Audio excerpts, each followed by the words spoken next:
Hello friends, welcome YouTube channel के अंदर आप सभी का स्वागत है। आप सभी साथियों के लिए बहुत इंटरेस्टिंग और प्यारी सी जो अपडेट है वो आप सभी साथियों के साथ लेकर आ चुका हूं। यानी कि आज आप इस वीडियो के अंदर बात करने वाला हूं परमानेंट आपकी जो नर्सिंग ऑफिसर की वैकेंसी है उसके बारे में यहाँ पर क्या करूंगा, डिस्कस करूंगा। कंप्लीटली इंफॉर्मेशन आप सभी साथियों को यहाँ पर मैं प्रोवाइड करवाऊंगा कि आपको इस परमानेंट नर्सिंग ऑफिसर की वैकेंसीज के अंदर कौन कौन कैंडिडेट एलिजिबल्स रहेंगे, कब तक आप अप्लाई कर सकते हैं। तो आप सभी साथियों को मैं बता दूं कि इस भर्ती की आपकी जो लास्ट डेट रहने वाली है वो आपकी रहेगी 7 जनवरी, यानी कि 7 जनवरी तक आप क्या कर सकते हैं, इस वैकेंसीज को आप अप्लाई कर सकते हैं। इस भर्ती के लिए आप एलिजिबल्स रहेंगे। तो जो भी इंटरेस्टिंग कैंडिडेट है, जो भी इस वीडियो की या फिर इस वैकेंसीज की फुल डिटेल लेना चाहते हैं, तो बिल्कुल से वीडियो के लास्ट तक आप जरूर से बने रहिएगा। आपको कंप्लीटली इंफॉर्मेशन और कंप्लीटली जो अपडेट है वो मैं आप सभी साथियों के साथ यहाँ पर शेयर करूंगा, ठीक है। तो सबसे पहले देख लीजिएगा, यहां पर चर्चा करने वाले हैं कि इस भर्ती के लिए आपकी जो टोटल पोस्ट रहेंगी वो आपकी पोस्ट रहेंगी 422, यानी कि 422 आपकी जो टोटल पोस्ट है वो आपको यहां पर देखने को मिल जाएंगी। और 422 जो आपकी पोस्ट रहने वाली है, जिसके अंदर आपकी जनरल कैटेगरी की 169 यानी कि 169 आपकी जो जनरल कैटेगरी की पोस्ट है वो आपको देखने को मिल जाएंगी। और ओबीसी कैटेगरी की आपकी 144 रहेंगी, एससी कैटेगरी की 88 रहेंगी। और आपकी इस प्रकार से अलग अलग जो कैटेगरी वाइज वैकेंसियां हैं वो आपको यहां पर देखने को मिल जाएगी। और आप सभी साथियों को मैं बता दूं कि ये आपकी जितनी भी वैकेंसियां हैं, इन वैकेंसियों में आपकी कोई भी वैकेंसी कॉन्ट्रेक्चुअल्स नहीं है, यानी कि आपकी ये वैकेंसियां देखने को मिलेंगी परमानेंट, यानी कि परमानेंट वैकेंसी आपकी यहां पर रहने वाली है। उसके बाद में यहां पर देख लीजिएगा, पोस्ट के बारे में मैंने आपको बता दिया है। वेतन यानी कि सैलरी की अगर यहां पर मैं बात करूं तो इस भर्ती की आपकी जो सैलरी रहेगी लेवल 7 के आधार पर आपको जो सैलरी है वो देखने को मिल जाएगी, यानी कि 44,900 रुपए आपका क्या रहेगा, यहां पर आपका बेसिक रहेगा, ठीक है। 44,900 आपका बेसिक रहने वाला है। उसके बाद में आपके जो भी अनाउंस है वो सभी अनाउंस दिए जाएंगे। और इस भर्ती की आपकी जो स्टार्टिंग सैलरी होती है, यानी कि ये भर्ती आपकी स्टार्ट होती है वो आपकी होती है 85,000 प्लस आपको जो सैलरी है वो आपको यहां पर देखने को मिल जाएगी। तो इस भर्ती के लिए आप बिल्कुल निश्चिंत रहो। सैलरी आपकी यहां पर क्या देखने को मिलेगी, बहुत ही अच्छी खासी जो सैलरी है वो आपको यहां पर देखने को मिल जाएगी। उसके बाद में बात करेंगे, सबसे इंपॉर्टेंट बात करूं नर्सिंग ऑफिसर के बारे में कि नर्सिंग ऑफिसर की इस पोस्ट के लिए आपका क्या क्या एलिजिबिलिटी क्राइटेरिया रहेगा, कौन कौन कैंडिडेट इस वैकेंसीज को अप्लाई कर सकते हैं, ये सारी जानकारी, ये सारी इंफॉर्मेशन आपको मैं बिल्कुल से यहां पर प्रोवाइड करवाऊंगा। तो यहां पर देख लीजिएगा,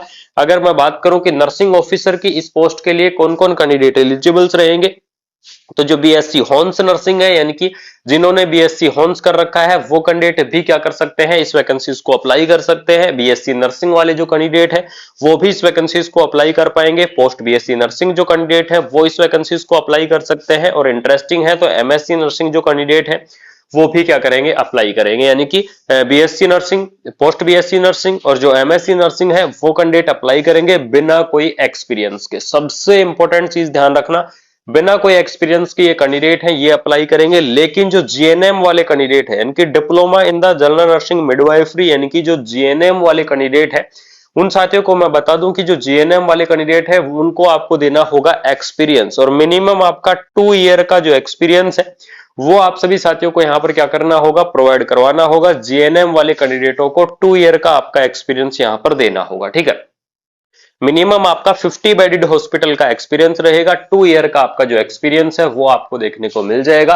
तो बहुत ही शानदार सी भर्ती आपको देखने को मिलेगी, बहुत ही धमाकेदार सी पोस्ट रहेगी, परमानेंट आपकी वैकेंसियां रहेंगी। एलिजिबिलिटी क्राइटेरिया के बारे में मैंने आपको बता ही दिया है कि कौन कौन कैंडिडेट इस वैकेंसीज को अप्लाई करेंगे। यानी कि चाहे आपने नर्सिंग के अंदर क्या कर रखा है, डिग्री कर रखा है, या फिर आपने नर्सिंग के अंदर क्या कर रखा है, डिप्लोमा कर रखा है। तो डिग्री और डिप्लोमा वाले जो कैंडिडेट हैं वो इस वैकेंसीज को अप्लाई कर पाएंगे, चाहे आपने नर्सिंग के अंदर डिग्री किया हुआ है, चाहे आपने नर्सिंग के अंदर डिप्लोमा किया हुआ है। ये आपके लिए सबसे इंपॉर्टेंट अपडेट रहेगी। तो डिग्री और डिप्लोमा वाले जो कैंडिडेट है वो यहाँ पर क्या रहेंगे, एलिजिबल्स रहेंगे। उसके बाद में यहाँ पर आपको एक्सपीरियंस मैंने बता दिया है कि जो जीएनएम वाले कैंडिडेट है उनको यहाँ पर आपको एक्सपीरियंस देना होगा।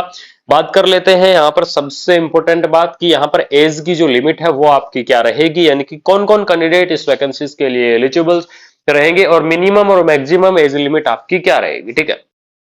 तो इसकी जो मिनिमम एज लिमिट है वो आपकी 18 ईयर, यानी कि 18 ईयर आपको इसकी जो इस भर्ती की मिनिमम एज लिमिट है वो आपको देखने को मिलेगी। और मैक्सिमम एज लिमिट 40 ईयर, यानी कि 40 ईयर आपको जो मैक्सिमम एज लिमिट है वो आपको देखने को मिलेगी। यानी कि अगर मैं बात करूं तो 18 से 40 ईयर तक के जो कैंडिडेट है तो वो इस वैकेंसीज को अप्लाई कर सकते हैं, वो इस भर्ती के लिए एलिजिबल्स रहेंगे। साथ में आपको गवर्नमेंट रूल के हिसाब से जो आपका एज का रिलैक्सेशन है, आप सभी साथियों को पता है कि यहाँ पर आपको आरएमएल लखनऊ की तरफ से वैकेंसी है, इसके अंदर आपको रिलैक्सेशन बिल्कुल से प्रोवाइड करवाया जाता है।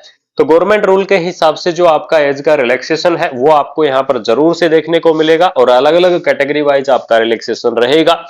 जैसे कि मैं ओबीसी कैटेगरी की बात करूं तो ओबीसी कैटेगरी के लिए आपको 3 ईयर का जो रिलैक्सेशन है वो आपको देखने को मिल जाएगा। एससी और एसटी कैटेगरी की मैं बात करूं तो 5 ईयर का रिलैक्सेशन रहेगा। पीडब्ल्यूडी कैंडिडेट की मैं बात करूं तो इसके लिए आपको 10 ईयर का रिलैक्सेशन रहेगा। यानी कि इस प्रकार से आपका अलग अलग जो कैटेगरी वाइज रिलैक्सेशन है वो आपको देखने को मिलेगा। ओबीसी के लिए 3 ईयर, एससी एसटी के लिए 5 ईयर, पीडब्ल्यूडी के लिए 10 ईयर। ये तो हो गया आपका अलग अलग कैटेगरी वाइज जो रिलैक्सेशन है वो आपको यहां पर बिल्कुल से देखने को मिलेगा। उसके बाद में बात करेंगे एप्लीकेशन फीस के बारे में। सबसे इंपॉर्टेंट अपडेट आपको मैं बता दूं कि इस भर्ती की आपकी जो एप्लीकेशन फीस है वो आपकी क्या रहेगी। तो यहां पर देख लीजिएगा, एप्लीकेशन फीस की अगर मैं चर्चा करूं तो इसके अंदर आपको जो कैंडिडेट है यानी कि जो जनरल कैटेगरी के कैंडिडेट है उनको यहाँ पर 1180 यानी कि 1180 रुपए, 1180 रुपए आपको यहाँ पर जो जनरल वाले कैंडिडेट है उनको यहाँ पर देखने को मिल जाएगा। और आपको यहाँ पर ईडब्ल्यूएस की कैंडिडेट की मैं बात करूं और ओबीसी कैंडिडेट के लिए भी आपको 1180 ही रहेगा। एससी एसटी कैंडिडेट के लिए आपको 708 यानी कि 708 रुपए आपको यहाँ पर जो एप्लीकेशन फीस है वो आपको यहाँ पर क्या की जाएगी, प्रोवाइड करवाई जाएगी। उसके बाद में यहाँ पर देख लीजिएगा, फर्स्ट आपकी आप सभी साथियों को पता है कि जो आरएमएल की भर्ती होती है वो हमेशा 2 श्रेणी के अंदर होता है। पहली आपका स्क्रीनिंग परीक्षा होगी, दूसरी आपकी मुख्य परीक्षा होगी।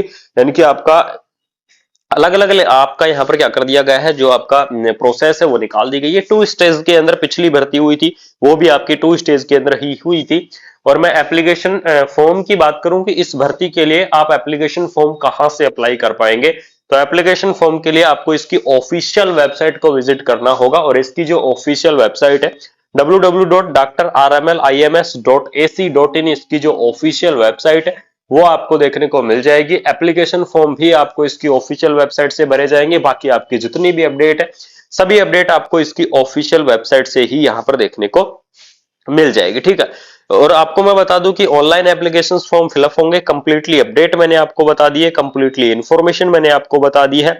लेकिन आप सभी साथियों का जो सबसे बड़ा सवाल था, क्योंकि कुछ टाइम पहले एक नोटिफिकेशन जारी किया गया था आरएमएल की तरफ से, अगर जिन साथियों ने देख लिया वो ठीक है, जिन साथियों ने नहीं देखा है, अगर आपको वो नोटिफिकेशन की आवश्यकता है तो मैं बिल्कुल से आप सभी साथियों को डिस्क्रिप्शन के अंदर व्हाट्सएप ग्रुप और टेलीग्राम ग्रुप के आपके लिंक है, वहां से आप ज्वाइन कर लो। वहां पर आपको मैं बिल्कुल से वो आपका नोटिफिकेशन है वो आपको मैं प्रोवाइड करवा दूंगा। और आपको बता दूं कि आरएमएल से एक नोटिफिकेशन जारी किया गया था कि आरएमएल की जितनी भी भर्तियां होंगी उन सभी भर्तियों के अंदर आपका यूपी नर्सिंग काउंसिल का जो रजिस्ट्रेशन है वो रजिस्ट्रेशन आपका होना जरूरी है। ऐसा करके एक नोटिफिकेशन जारी किया गया था कि यूपी नर्सिंग काउंसिल का रजिस्ट्रेशन होना जरूरी है। और उसके संबंध में आप सभी साथियों ने मेरे पास इतने कमेंट किए हैं, भर भर के आपने कमेंट किए हैं कि जो आरएमएल की ये भर्ती है, इस भर्ती के अंदर अदर स्टेट वाले जो कैंडिडेट हैं वो अप्लाई कर पाएंगे या नहीं कर पाएंगे। तो आप सभी साथियों को मैं बता दूं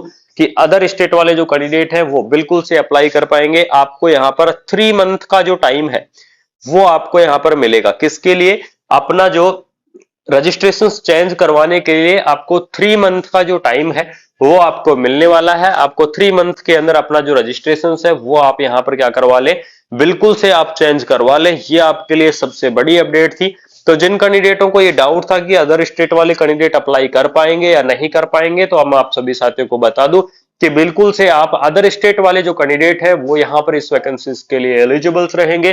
वो कैंडिडेट इस वैकेंसीज को जरूर से अप्लाई कर पाएंगे, ठीक है।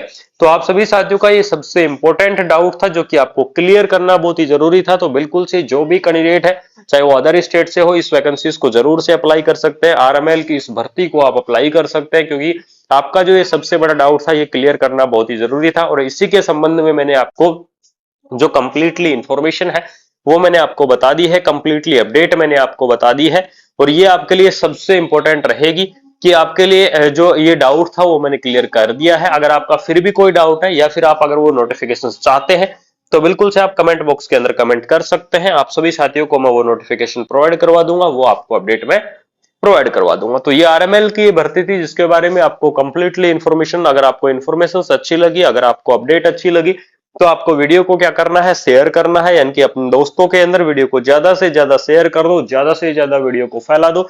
चैनल को सब्सक्राइब करके बेल आइकन को प्रेस कर लो। जिन साथियों ने अभी तक चैनल को सब्सक्राइब नहीं किया है, या फिर जो साथी पहली बार चैनल के साथ जुड़े हुए हैं, तो उन साथियों को बता दो कि जिन साथियों ने पहली बार चैनल को विजिट किया है वो साथी बिल्कुल से अपना चैनल को, बेल आइकन को प्रेस करना ना भूले, जिससे आपके पास तुरंत नोटिफिकेशंस पहुंच जाएगा, तुरंत आपके पास अपडेट पहुंच जाएगी।